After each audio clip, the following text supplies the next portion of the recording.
Toyota Vios. Yan, 2023 model. 55 kiodo pa lang. Walang hatak. Matic transmission. Bunutin natin oxygen sensor. Yan, testingin natin map sensor. Pero doon tayo sa oxygen.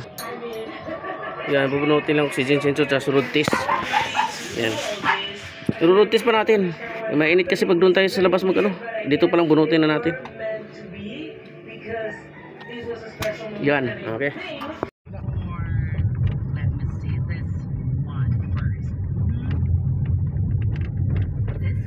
Wala yung pigil niya. Diretso tayo. Dito lang.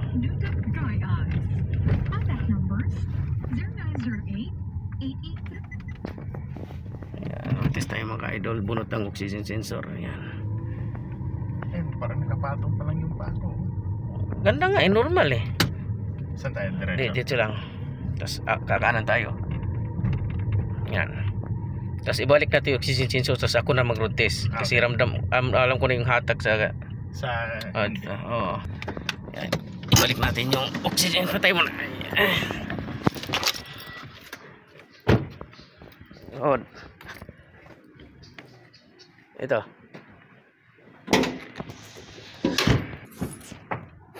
O, tanggalin na natin muna. Yes, tanggalin na lang natin. Oo. Yan, reset natin sa baterya. Yan, balik natin. Yung oxygen sensor, road test natin, yun bumalik yung ang ganda ng function ng gas pedal niya. Kaya yun na linis lang natin idol.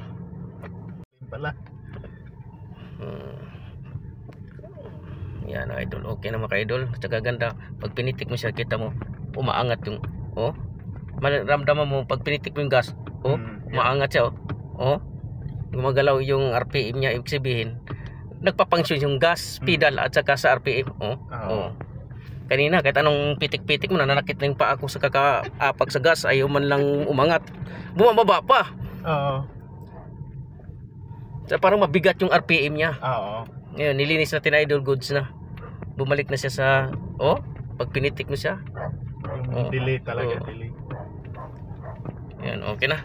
Cleaning lang map sa oxygen sensor. Goods.